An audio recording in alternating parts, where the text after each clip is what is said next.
The setting sun painted long shadows across Millbrook's main street as Do-hyun Park stepped out of his modest sit-in. He stretched his back, sore from the long drive, and looked around at what would soon be his new jurisdiction. The small town had a quiet charm that reminded him of places he had served before, but experience had taught him that surface appearances often hid deeper troubles. Do-hyun had made a deliberate choice not to wear his uniform today.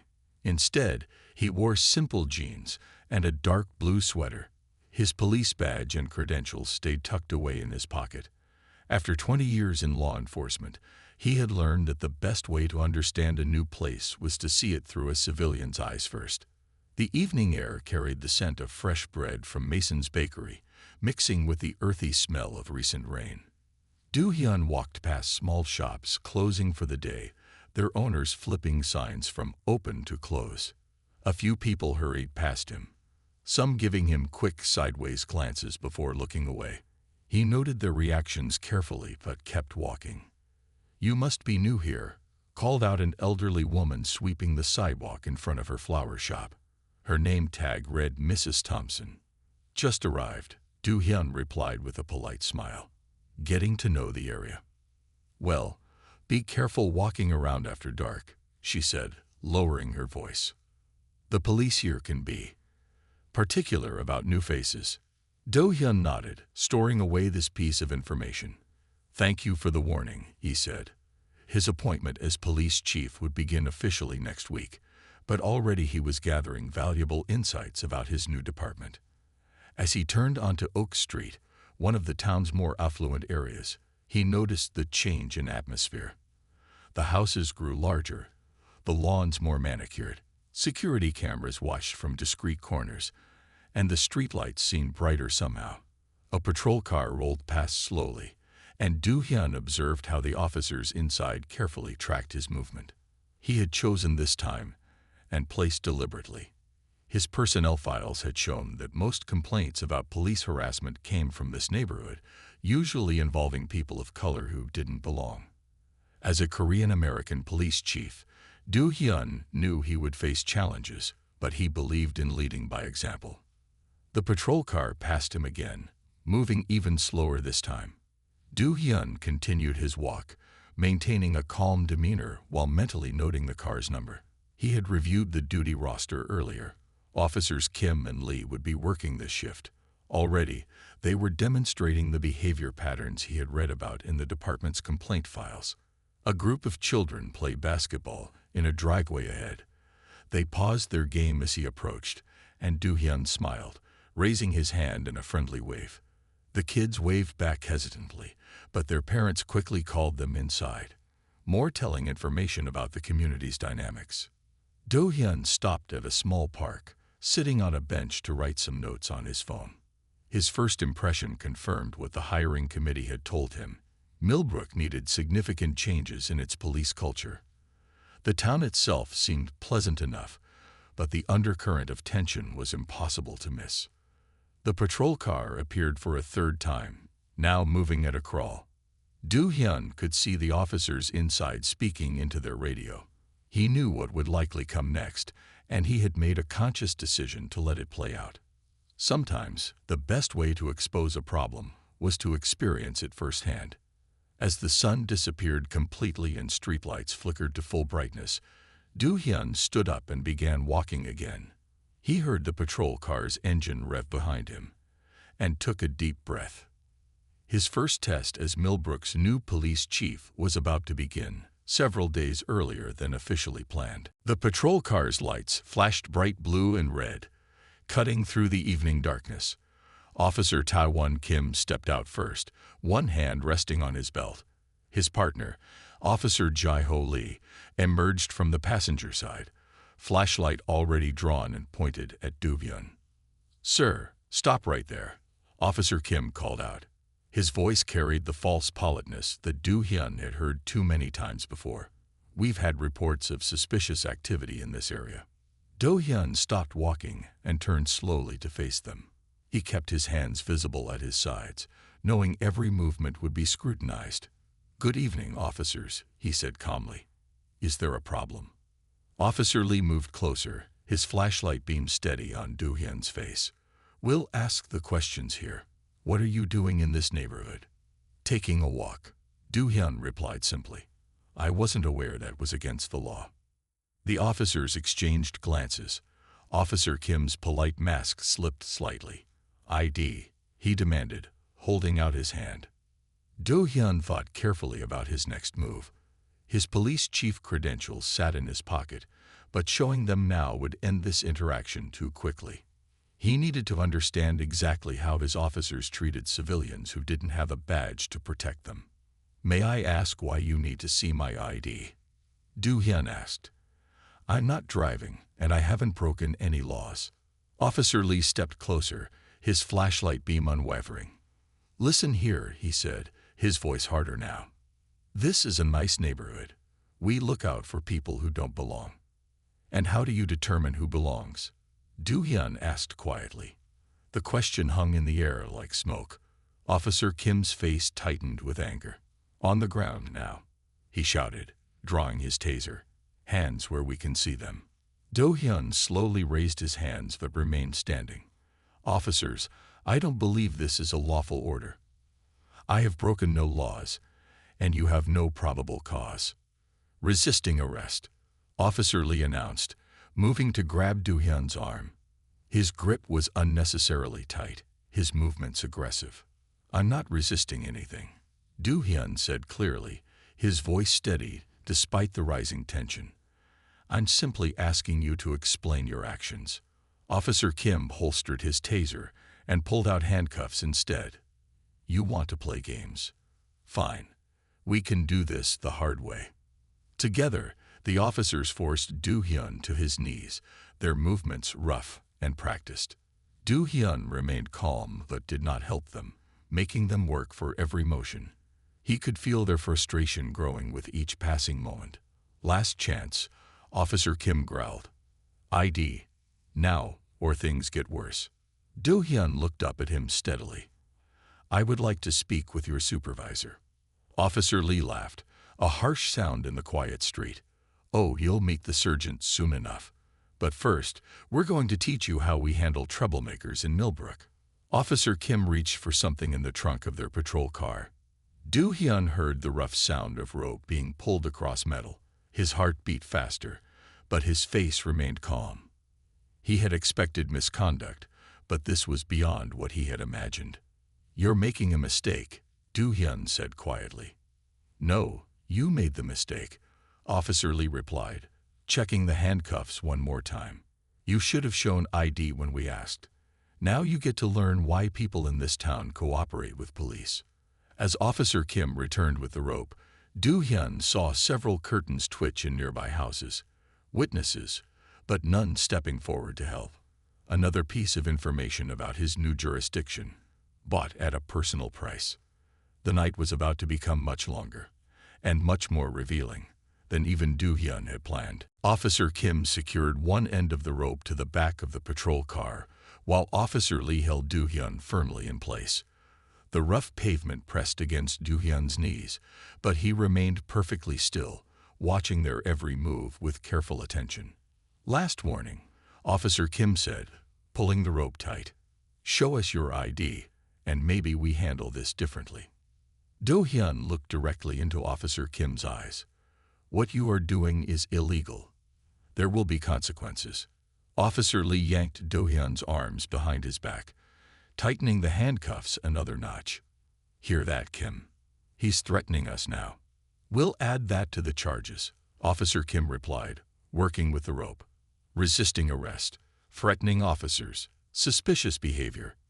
Do-hyun felt the rope being wrapped around his handcuffs. His mind raced through department regulations and state laws, counting each violation. The officers' body cameras were notably absent. Another serious infraction to add to the growing list. "The station is just 2 miles away," Officer Lee said, his voice carrying a cruel edge. "A nice evening walk should calm you down." A car drove past slowly, its passengers staring but not stopping. Do-hyun memorized the license plate automatically. More witnesses who might be needed later. Officer Kim finished with the rope and stepped back, admiring his work. ready for your tour of Millbrook. Whatever happens next, Do-hyun said calmly, remember that you both had multiple chances to handle this professionally. Officer Lee grabbed Do-hyun's shoulder roughly. Professional went out the window when you decided to be difficult.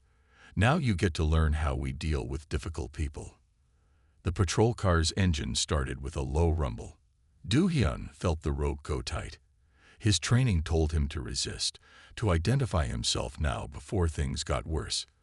But the leader in him knew this moment was necessary. Real change would only come when the department's problems couldn't be denied. Walking speed only, Officer Kim called from the driver's seat. Let's make sure our friend here enjoys the scenery. Officer Lee pushed Do-hyun forward as the patrol car began to move. The rope pulled taut, forcing him to walk or be dragged. Do-hyun moved his feet carefully, maintaining his balance despite his bound hands. More cars passed by. More witnesses, more people choosing to look away. The rope bit into his wrists above the handcuffs as Officer Kim deliberately drove in a weaving pattern, making the walk more difficult.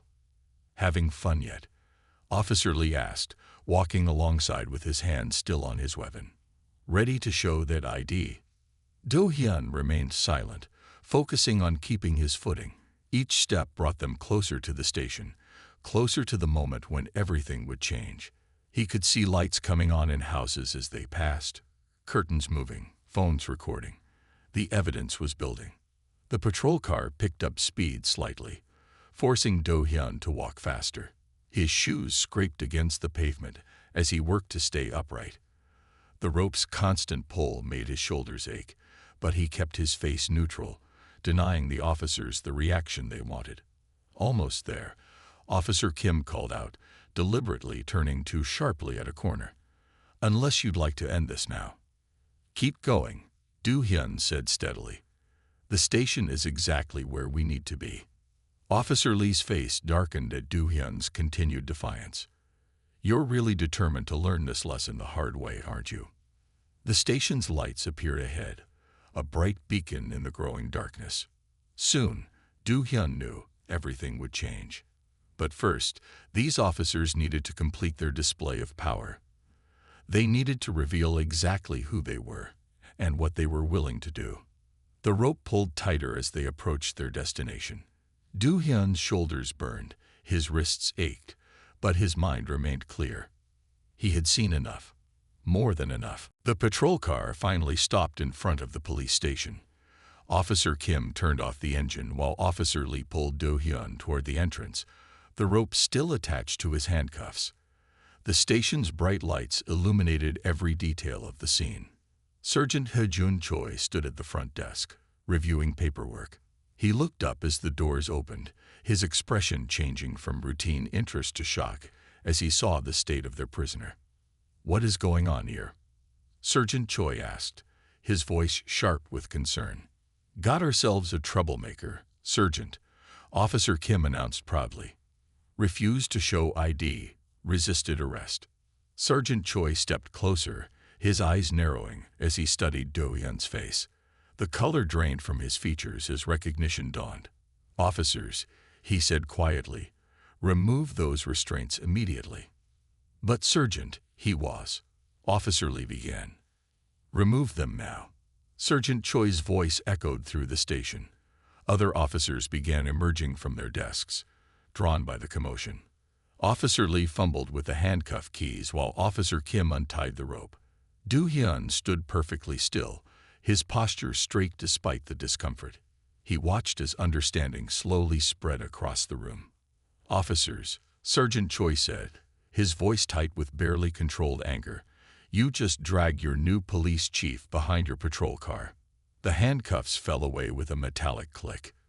Complete silence filled the station as Officer Kim and Officer Lee stared at Do-hyun in horror. The rope hung limply from Officer Kim's hands, now a damning piece of evidence. Captain Park, Sergeant Choi said formally, I cannot begin to express. Do-hyun raised his hand, stopping the apology. He rubbed his wrists slowly, examining the red marks left by the rope and handcuffs. Sergeant Choi, he said calmly, please gather all officers in the briefing room. Immediately, officers who had been watching from doorways and behind desks quickly disappeared to spread the word. Officer Kim and Officer Lee stood frozen, their earlier confidence replaced by growing fear. "You too," Do-hyun said, looking at his former captors, "will wait in my office. Sergeant Choi will escort you there." "Captain, we didn't know," Officer Lee started. "That is precisely the problem," Do-hyun interrupted. "You didn't know who I was, so you felt justified in your actions. We will discuss exactly why that is unacceptable very soon." Sergeant Choi stepped forward. "This way, officers," he said grimly, pointing toward the chief's office. Do-hyun watched them walk away, their shoulders slumped in defeat. He could hear the station coming alive behind him as officers rushed to gather for the meeting. His first address as chief would come several days early, under circumstances he had hoped to avoid but had suspected might occur. "Captain," a young officer approached hesitantly, holding out a first aid kit. "Would you like medical attention?" "No, thank you," Do-hyun replied. "But I would like you to take photographs of these marks. They will be important for what comes next." The young officer nodded, retrieving a camera from the evidence room. Around them, the station buzzed with nervous energy as word spread about what had happened. Do-hyun knew that by morning, the story would reach every corner of Millbrook. He had wanted to understand the true nature of his department's problems. Now he had experienced them firsthand. The real work of reform was about to begin. The briefing room fell silent as Do-hyun Park entered. Every seat was filled, with additional officers standing along the walls. Officer Kim and Officer Lee sat in the front row, their faces pale under the fluorescent lights. Do-hyun walked to the front of the room, his movements measured and calm. The marks on his wrists were clearly visible as he placed his hands on the podium. He surveyed the room, noting each face, each reaction. "Good evening," he began, his voice steady. "This is not how I planned to introduce myself as your new chief. However, perhaps this is exactly how it needed to happen." He reached into his pocket and placed his badge and credentials on the podium. Several officers shifted uncomfortably in their seats. "Tonight, 2 of your fellow officers decided that a man walking in an affluent neighborhood deserved to be harassed, handcuffed, and dragged behind their patrol car." Do-hyun paused, letting the words sink in. "They made this decision based solely on how I looked and my refusal to show identification, which, as every person in this room should know, I was not legally required to provide." Sergeant Choi stood at attention near the door, his expression grim. The young officer who had taken photographs of Do-hyun's injuries continued documenting the meeting from the back of the room. "I could begin my tenure as your chief by firing Officers Kim and Lee," Do-hyun continued. "I could file criminal charges. I could make examples of them." He looked directly at the 2 officers.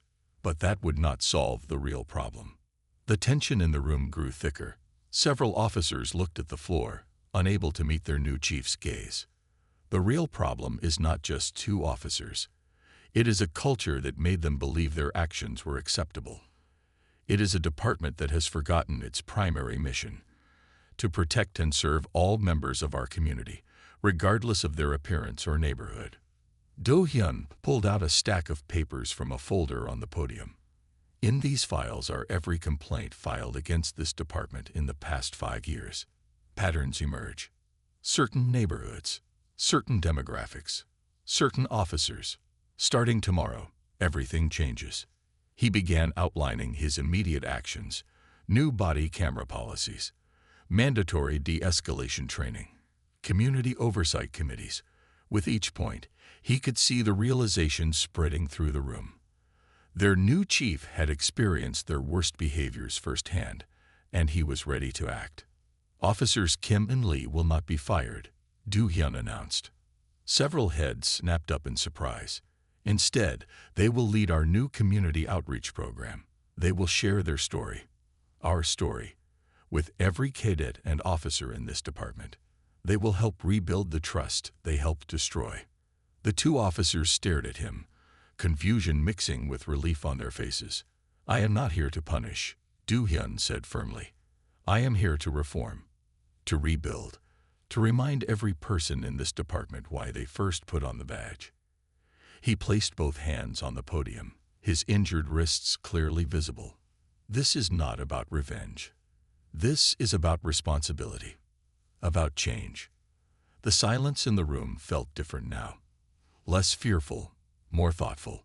Do-hyun could see officers processing his words, considering their own actions, their own roles in the department's culture. Tomorrow, we begin the real work, he concluded. Tonight taught me exactly what needs to change. The question now is, are you ready to change with me? The room remained quiet, but heads began to nod. Do-hyun saw determination replacing fear in some faces, understanding replacing defensiveness in others. The first step toward real change had been taken. 1 month had passed since the incident, and the Millbrook Police Department was experiencing dramatic changes. Do-hyun Park sat in his office, reviewing the latest training reports when Sergeant Choi entered with a stack of new documents. The first round of de-escalation training is complete, Chief, Sergeant Choi reported, placing the files on the desk. Every officer passed, though some needed extra sessions. Do-hyun nodded, picking up the top file. The department's transformation had started immediately after that first night. New policies were implemented, old practices were examined and reformed. Every change met some resistance, but Do-hyun remained firm in his vision. How are officers Kim and Lee progressing with their community outreach program? Do-hyun asked, though he already knew the answer. He made it a point to monitor their work closely. Better than expected, Sergeant Choi replied. They've been speaking at community centers, schools, and church groups. Their story, your story, it's making an impact. Do-hyun stood and walked to the window. Outside, he could see Officer Kim talking with a group of teenagers in the station parking lot. The officer's body language was different now, more open, less threatening. The teens seemed comfortable, not fearful. The body camera footage from last week shows significant improvement, Do-hyun said. Officers are taking time to explain their actions, asking permission before conducting searches, showing respect. Sergeant Choi moved to stand beside him. The complaint numbers are down 40% already, and we're getting positive feedback from neighborhoods that used to fear us. A patrol car pulled into the parking lot, and Officer Lee stepped out with an elderly woman. He was helping her file a report about suspicious activity in her neighborhood, the same neighborhood where Do-hyun had been dragged behind a car just weeks ago. The Civilian Oversight Board meets tomorrow, Do-hyun reminded Sergeant Choi. May Ray Kang has prepared a detailed report on our progress. She's particularly impressed with our new training programs. The changes weren't just in policies and procedures. The physical space of the station had been transformed as well. The walls now displayed community outreach posters in multiple languages. The front desk had been redesigned to be more welcoming. Even the holding cells had been modified to ensure better treatment of those temporarily detained. Some officers from neighboring departments are requesting transfers here, Sergeant Choi mentioned. They've heard about our reforms. They want to be part of it. Do-hyun smiled slightly. Word was spreading beyond Millbrook. Their department was becoming a model for others, proof that meaningful change was possible. A knock at the door interrupted their conversation. Officer Kim entered, looking more confident than he had in weeks. Chief, the high school principal called. They want us to speak to the senior class about law enforcement careers. They specifically requested Officer Lee and me. The same students who used to run when they saw us now want to become officers, Officer Kim added, his voice carrying a mix of surprise and pride. Do-hyun nodded his approval. This is how we build trust. One conversation at a time, one interaction at a time. As Officer Kim left, Sergeant Choi turned to Do-hyun. That night, when we found you with the rope, did you know this would be the result? I hoped, Do-hyun replied simply. Sometimes people need to see their mistakes clearly before they can change. Officers Kim and Lee needed to understand the impact of their actions. The department needed to face its problems directly. Outside, more community members were arriving at the station, not with complaints or in fear, but for a scheduled community police dialogue session. The change was visible, tangible, and growing stronger each day. 3 months after the incident, officers Tae-won Kim and Ji-ho Lee stood before a packed community center. The audience included citizens, fellow officers, and police academy cadets. This was their 100th presentation, but the weight of their story had not diminished. "I made a terrible mistake," Officer Kim began, his voice steady but humble. "I forgot that the badge meant service, not power. I forgot that every person deserves respect and dignity." Officer Lee stepped forward, pointing to a projection screen behind them. The image showed Do-hyun Park's injured wrists from that first night. "This is what abuse of power looks like," he said. "These marks could have ended our careers. Instead, they became the start of our education." Do-hyun sat in the back of the room, watching his officers closely. Their transformation over the past months had exceeded his expectations. Where once there had been arrogance, now there was understanding. Where there had been prejudice, now there was awareness. "We patrol the same streets now," Officer Kim continued, "but we see them differently. Every face we meet is a community member to protect, not a suspect to control." A young woman in the audience raised her hand. "How can we trust that you've really changed?" she asked. "How do we know this isn't just for show?" Officer Lee nodded at the question. "Actions speak louder than words," he replied. "Our body cameras are always on now. Every interaction is recorded. But more importantly, we invite you to watch us work. Come on ride-alongs. Attend our community meetings. Hold us accountable." At the back of the room, Surgeon Choi entered quietly and sat next to Do-hyun. "The State Police Academy called," he whispered. "They want to make our reform program part of their standard training curriculum." Do-hyun nodded, his attention still on his officers.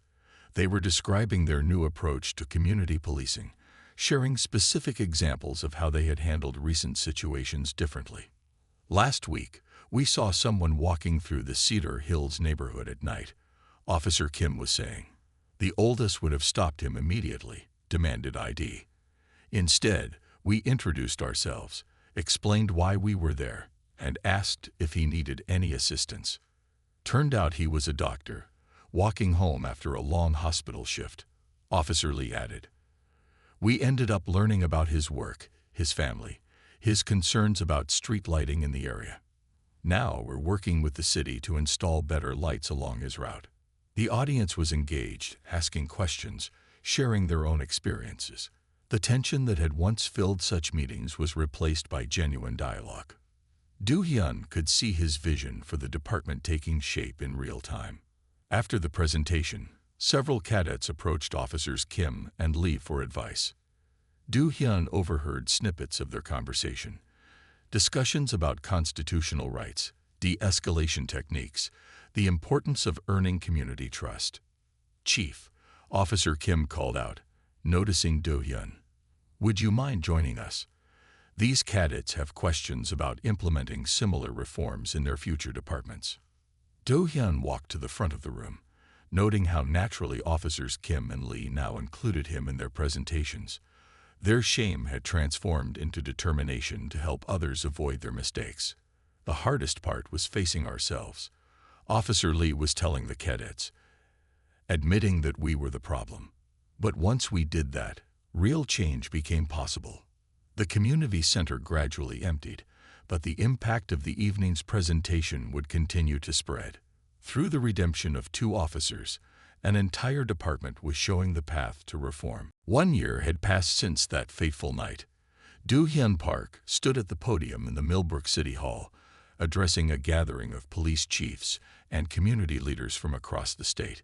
Behind him, a large screen displayed the department's transformation statistics. "Complaints against officers down by 85%, Do-hyun reported. "Community trust ratings up by 70%. Response times improved by 40%.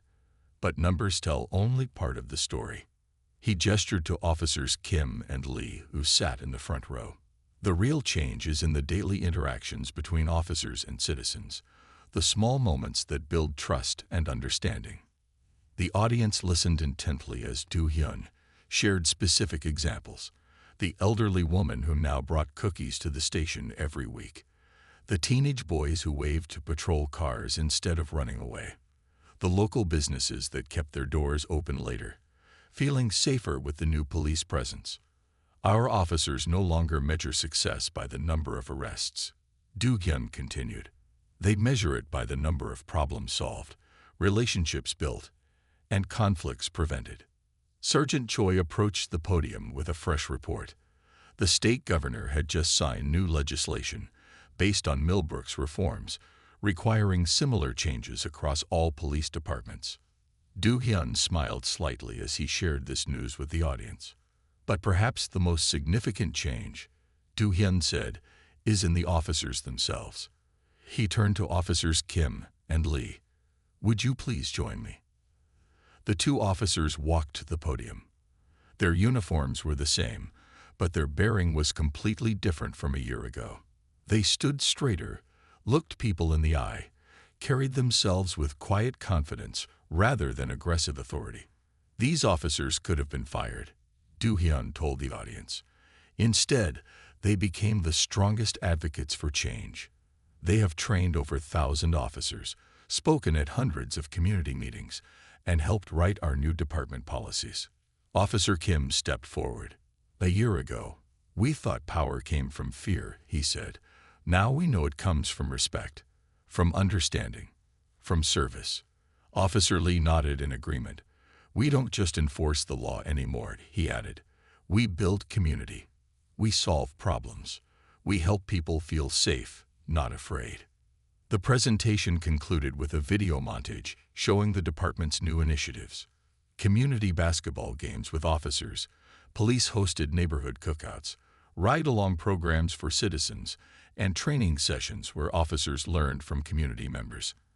After the formal presentation, people gathered in small groups to discuss implementation in their own cities. Do-hyun watched as officers Kim and Lee answered questions, shared experiences, and offered advice to other departments beginning their own reform journeys. Chief, Sergeant Choi said, approaching with another report. The Federal Justice Department called. They want to use our program as a national model. Do-hyun nodded, remembering that night a year ago. The rope, the fear, the anger, all transformed into something positive, something lasting. Outside City Hall, the sun was setting over Millbrook. Patrol cars moved through the streets, but now they stopped to chat with residents, help children cross roads, check on elderly neighbors. The feared symbols of authority had become trusted members of the community. The change that began with a rope and a dark night had spread far beyond one department, one town. It had become a movement, a model, a hope for better policing everywhere. And it all started because two officers made a mistake, and one chief saw an opportunity for transformation rather than punishment.